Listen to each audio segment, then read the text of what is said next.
Hey, everybody. So, next week, as you all are aware or should be aware, we are going to be having a sort of writing week in preparation for our midterm papers, which will be due next Friday, March 15th by 5 p.m.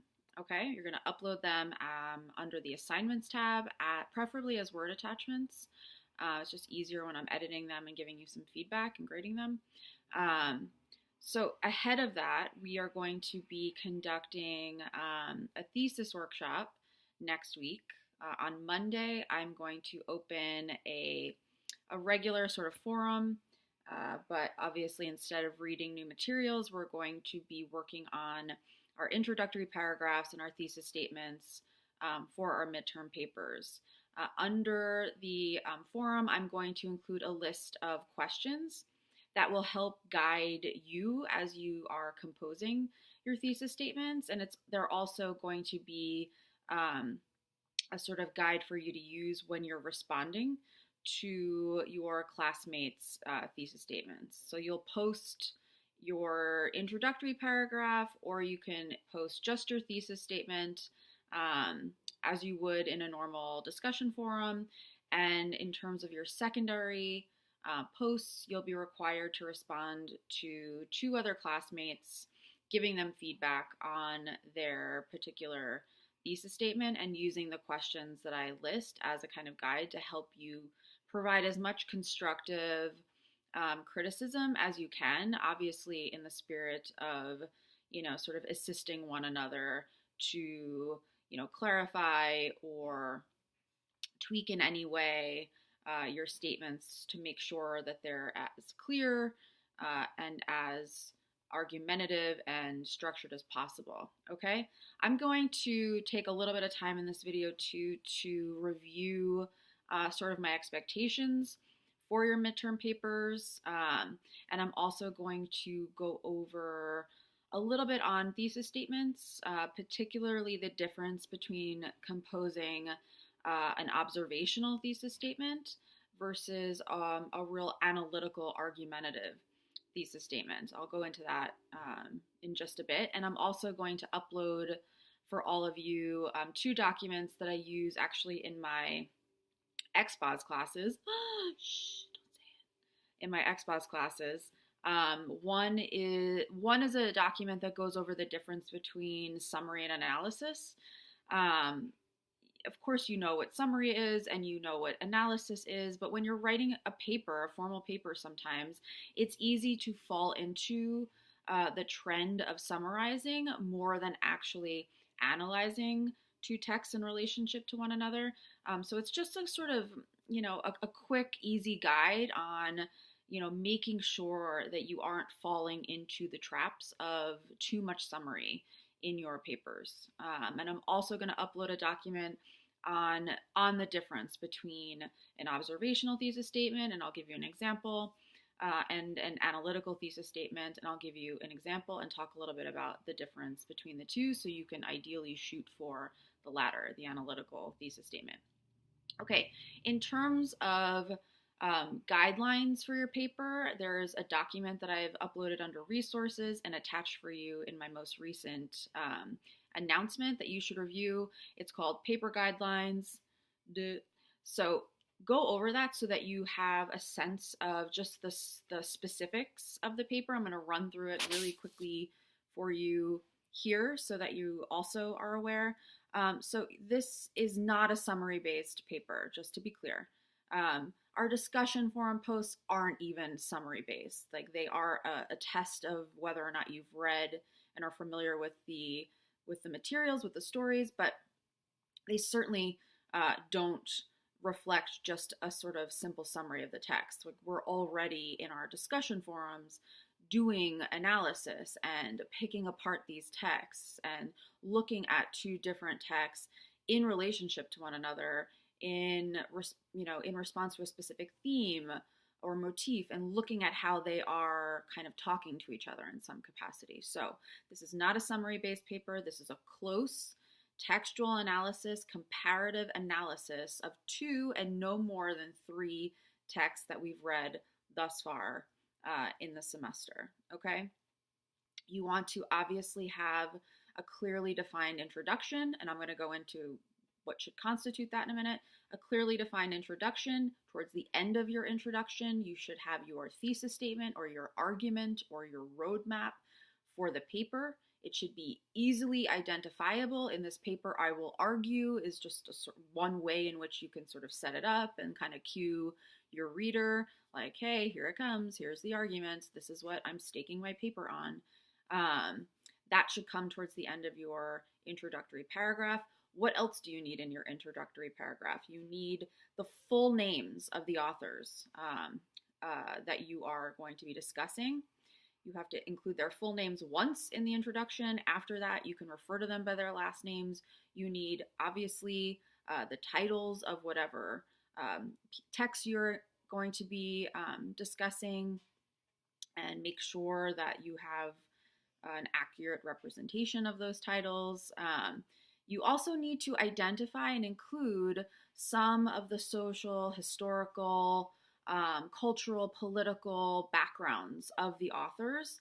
And you shouldn't do this just as like a way of being like, I check the box, like here it is, okay, going on. You have to include it because it's important to utilize this information as like a specific lens through which you will examine the text that you're reading. Okay, so it doesn't just appear in your introduction and then go away in the rest of your paper. It should be something that you are always considering as you are doing your analysis. Okay, so your paper should have a clear introduction. It should have 2 to 3 body paragraphs. In those body paragraphs, you should be engaging both sets of texts, or all 3 texts if you're doing 3. They should all be included in the same body paragraph. I don't want to see paragraph number 1, this first story, paragraph number 2, the second story, and then a conclusion, which maybe in a sentence or two, really kind of tries to engage them directly. I want to see a clearly identified topic sentence in which you are outlining some idea, some part of your argument that you want to unpack. And I want to see how both, if not all 3, of the texts that you're going to be examining are engaging with each other in relation to that specific theme. You also clearly need to support your argument, support your ideas. How do you do that? You utilize the text. You provide clear, well-chosen examples from the text, okay? And make sure that the quotes that you are using actually speak to the argument that you're trying to make. I've read many papers where someone pulls a really interesting quote, but it doesn't actually tie into the specific point they're trying to make. And so it's confusing as to why it's there. All of the quotes that you use have to be doing some kind of work for you. They should be substantiating your argument very, very clearly and connecting in some capacity to the other text or the other text if you're doing 3. Okay, so your body paragraph should include both or all 3 of the texts that you're going to be discussing. They should have textual support, well-chosen textual support in order to better showcase your ideas. And you should also be utilizing some transitional words to help to help your writing move more seamlessly, move more smoothly. So likewise, similarly, or conversely, all of these words, in addition to, all of these words help to kind of more seamlessly move the actual language that you're using. It helps to kind of provide for a smoother read overall, okay? And it can also help to showcase some of the connections or the contrasts that you're trying to make in your paper.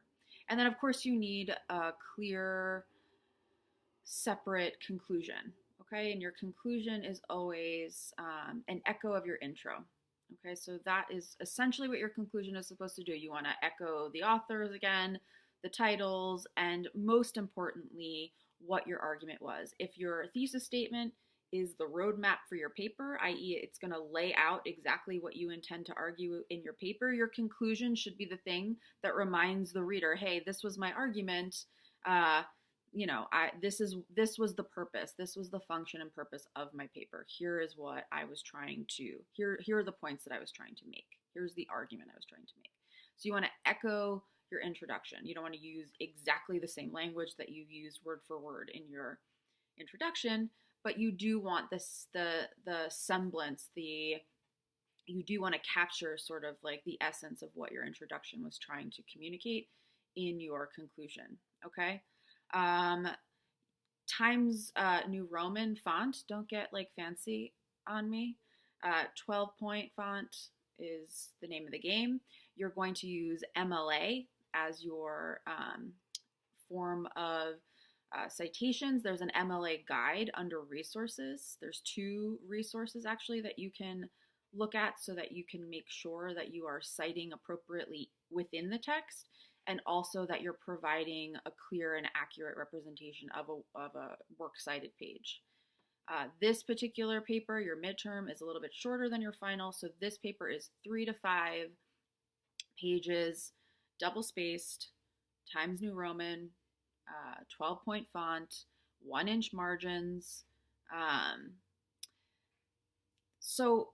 And that doesn't include your works cited page. So you need at least 3 full, to the end of the page full pages, and then a separate works cited page at the end. Okay, even if you're doing 5 full pages of your own writing and your own analysis, that 6th page then would be your works cited page. Okay, so that should be its own separate page. And also make sure, and people very much overlook this, and I'm hoping that in having a kind of like writing week, it will give you a little bit of time to actually like work on the writing. Potentially do a draft.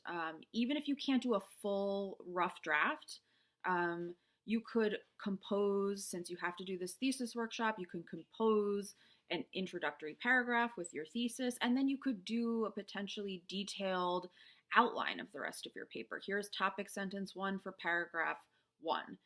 Here are some sample quotes that I can pull. Here's the main point that I want to try to make, or the main way in which I'm trying to engage these 2 or 3 texts. Body paragraph number 2, here's the topic sentence. Here are some quotes that I can utilize. You can try to do that so that you have a sort of clear, formalized sense of the direction that you're going in for your paper. But given that you will have a little bit of time next week where you're not also reading, you should also submit a polished version of your work, which also means that you need to proofread your work. The best way to proofread is to print out your paper and read it out loud. You may sound crazy to your roommate or your family, but this is the best way for you to catch those little cosmetic errors, those little grammatical issues, run-on sentences, misplaced commas, all of those little issues that seem small, but when together and when not appropriately addressed can really detract from the flow and the sort of intentionality and the reading experience of your work. So you want to make sure that you are presenting the most polished version of your paper that you possibly can. Print out your paper, read it out loud, read it slowly. You will hear much more clearly these mistakes, these little cosmetic errors, surface level errors. You'll hear them much more clearly than if you were just reading on your computer. Our brains are very smart and autocorrects for us. But when you have to sort of slow down and you have to hear the language itself, it's so much easier to more effectively proofread. So I encourage you to do that. Before you submit, before you upload to me, print out your paper, take a solemn vow right now that you'll do it. Read it to your mom, read it to your dog, read it to your roommate, whomever. Just read it out loud. Read it to yourself in the mirror. It's fine. No one will judge you.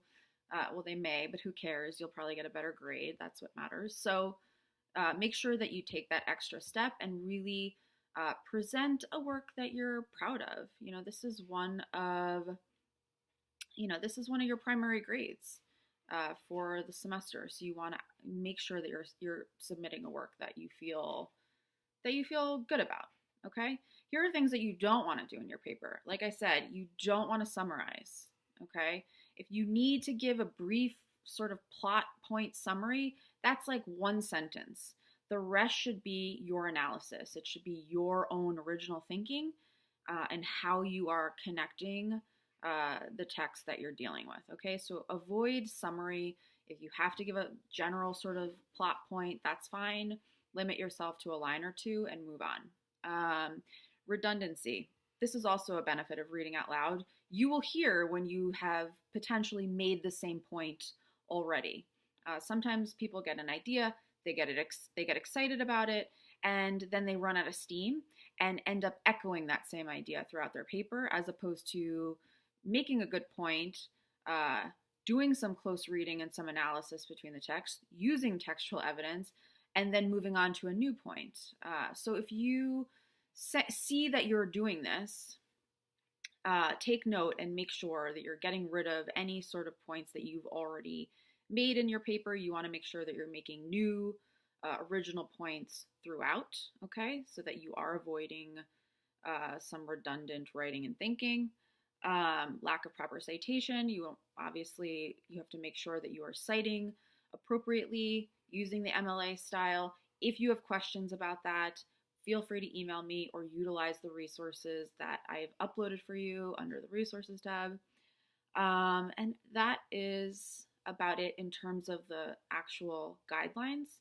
I was going to talk about structure separately, but I kind of did as I was talking through in terms of how to kind of put together this type of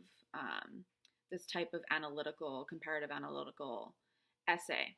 Let's talk for a second about thesis statement. I'm going to upload this document right after I finish this video.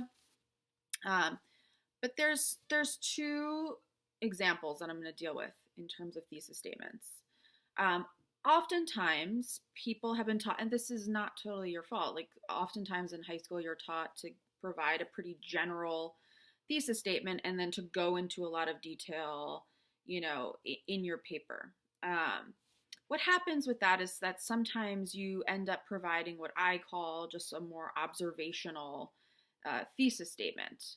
An observational thesis statement is one that doesn't particularly answer the prompt or the question at hand specifically. It doesn't offer an original point of view, and it doesn't actually stake a clear argument.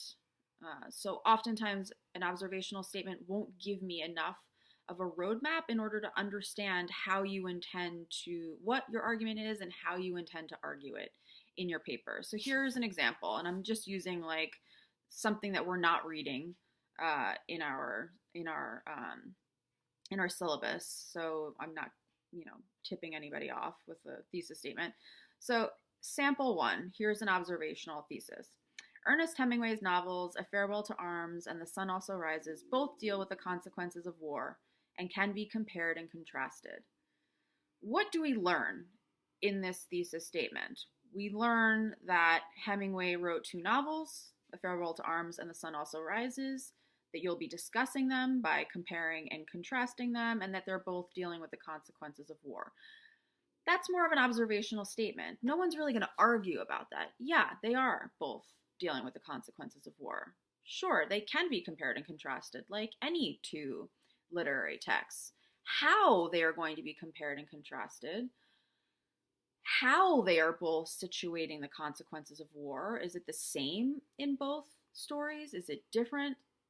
Do the contexts of the stories matter in terms of shaping those differences? There are questions. I have questions about this, right? It doesn't give me a clear perspective and picture of what you specifically intend to write this paper on, what your actual argument is. So if you write a thesis and you feel like no one's really going to argue this point, and I don't even mean in the polar opposite way, in any other way, right? It's not always like I think this or you think this. It could be, people can argue from different angles. But if you don't sense that somebody could argue uh, your point that you're trying to make in your thesis a different way, then you probably have an observational thesis. Okay, I'm going to give you another example, and this is more of an analytical thesis statement, which is what you are shooting for. Okay, here's a second example. Ernest Hemingway, in his novels A Farewell to Arms and The Sun Also Rises, confronts the consequences of war on the individual. He does so by depicting each respective protagonist's issues with alcoholism, visible physical scars, and the inability to connect emotionally with the world around him, suggesting to the reader that even when war ends, its effects continue to reverberate. Okay. Now I have a clearer roadmap of what you are actually going to argue in this particular essay. So, Hemingway, in these two novels, confronts the consequences of war on the individual. That's not very different from what we just read previously, but here's where it gets different. He does so by depicting each respective protagonist's issues with alcoholism, visible physical scars, and the inability to connect emotionally with the world around him. I already can see body paragraph number 1, right? Issues with alcoholism. Body paragraph number 2, visible physical scars. Body paragraph number 3, the inability to connect emotionally with the world around him. And why does that all matter? Well, it matters because what these texts suggest, or what you are arguing, is that these texts suggest to the reader that even when war ends, its effects continue to reverberate. That is something that has some meat to it. It has a plan. I can see the structure of your argument. That is what I would call an analytical thesis statement. Hopefully you can see the distinction between the two of them. You are shooting, obviously, for the latter. Sometimes you need to write a couple of thesis statements. Sometimes you need to start, at more of an observational level and then start to get more and more specific. Some people need to actually write out their paper and actually see what they are arguing and then go back and create a thesis statement that reflects what their actual argument specifically is. If you're one of those people, that's totally fine. If you're one of those people who needs a clear thesis statement like me before you start writing, that's fine too. Make sure, though, when you are going back through your work and editing it and reading it out loud, that your thesis statement actually reflects what your argument is. Sometimes people have a thesis statement and then what they end up arguing is something a little bit different. So you want to also make sure that your thesis statement matches your argument. This is your roadmap. If you say, here's the roadmap, here are the stops that we're going to make, and then you start making different stops, I'm going to be confused. I'm not going to know what direction you're going in, right? So keep that in mind as well. The last thing I want to say about your midterm papers, I know I'm exhausted from this whole thing. The last thing I want to say, I know, and you have to write them. The last thing I want to say is about the rhetorical stance that you use when writing your essays. What do I mean by that? I mean the perspective from which you write your essays. The standard academic sort of objective, neutral way to write is from the perspective of one. One could argue, one may think, blah, blah, blah. You can write from that perspective. It is neutral, and it is a sort of scholarly stance. It is like a traditional scholarly stance. Or you can write from the I perspective. You can say, I will argue, I believe, I think. You can do either. And I say you can write from the I perspective because I really am asking you, what you think. And sometimes it helps students to take more ownership over their work and to be clearer in their thinking if they are writing from the I perspective. So you have a choice. You can do the sort of objective neutral one. You can do an I if that's what you feel more comfortable with. The only real issue I have is that you just pick one and stick with it. Don't move from one may think to I to we to people. Once you start shifting your perspective, your rhetorical stance, that's when it gets kind of confusing and convoluted. So pick a rhetorical stance, stick with it. Another reason you should read out loud, start circling the pronouns that you're using to make sure that they are consistent throughout. Okay, so that is my power speech on prepping you for your midterm papers. We kick off our thesis workshops on Monday. So you can start thinking through. By now, you should have an idea of what prompt you want to write on. So you should have some ideas, percolating, even if you haven't started to really formalize an argument yet. Okay, so I'm going to upload some of these extra documents for you now. The thesis, the difference between the two thesis statements, and also summary versus analysis. Those should be used as additional resources to help you in this process, in this writing process. If you have questions, please feel free to come to me. If you want to send me beyond your thesis statements in the workshops, I will be responding to your work. But if you want to follow up afterwards with a revised thesis statement, you could do that as well. My dog needs to get out of the room, so I gotta go because she's gonna start whining and barking in a minute. Okay, any questions? Feel free to be in touch. Alrighty, here we go, writing week. Woo-hoo.